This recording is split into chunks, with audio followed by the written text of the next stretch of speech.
سلامونه. په دې ویډیو کې د تیلو 10 تر ټولو ډیر مصرفونکي هیوادونه درپېژنو. اول د امریکا متحده ایالات.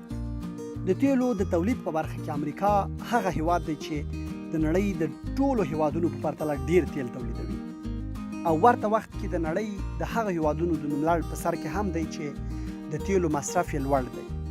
امریکا په منځني ډول د ورځې 11 میلیونه بیرل تیل تولیدوي، خو د تیلو مصرف یې یو ورځ کې 18 میلیونه بیرل دي.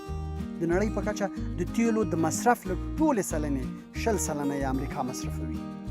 دویم چین. دغه هیواد د تیلو تولید په نوملړ کې اووم ځای لري. د تیلو مصرف یې لوړ او دویم د تیلو ډیر مصرفونکی هیواد. د نړۍ د تیلو له ټولې سلنې نږدې 12% تیل چین مصرفوي. دریم جاپان. جاپان کې د ورځې 15 میلیونه بیرل تیل مصرفیږي. د تیلو تر ټولو ډیر مصرفي هیوادونو په نوملړ کې جاپان دریم ځای لري. د 2000 کال وړاندې جاپان کې د تیلو مصرف تر ټولو ډیر و، خو وروستیو کلونو کې د تیلو مصرف کم شوی دی. څلورم هندوستان. د جاپان خلاف هندوستان کې په تیرو 20 کلونو کې د تیلو مصرف ډیر شوی دی. هندوستان چې نوی صنعت کېدو پر خوا روان دی، د ورځې تر 4 میلیونه بیرل تیل مصرفوي. د تیلو د مصرف نړیوال نوملړ کې هندوستان څلورم ځای لري. پنځم روسیه. دغه هیواد نړۍ کې د تیلو د تولید دویم تر ټولو ستر هیواد دی.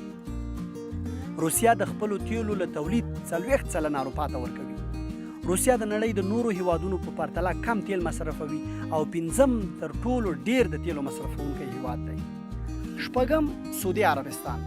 سعودي عربستان د تیلو ډیر تولیدونکی هیواد دی. هغه هیواد چې د تیلو تولید کې دریم او د تیلو لیږد کې لومړی ځای لري. سعودي عربستان ډیر تیل بهر هیوادونو ته لیږي او خپله د تیلو تولید کې شپږمه شمیره راځي. اووم برازیل. د سویلي امریکا دغه هیواد هره ورځ 3 میلیونه بیرل تیل مصرفوي چې د نړۍ په کچه 3% تیل پکې مصرفیږي. د تیلو د مصرف په نړیوال نوملړ کې دا هیواد اووم ځای لري. اتم جرمني. جرمني کې د تیلو تولید کم دی، خو د تیلو مصرف په برخه کې 8مه درجه راځي.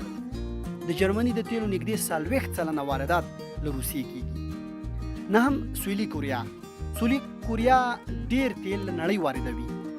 دغه هیواد د تیلو وارداتو کې 5م هیواد دی، خو د تیلو په مصرف کې 9مه شمیره راځي. لسم کاناډا. دغه هیواد کې د وروستیو شمیرو پر بنسټ 10م هیواد دی چې ډیر تیل پکې مصرفیږي.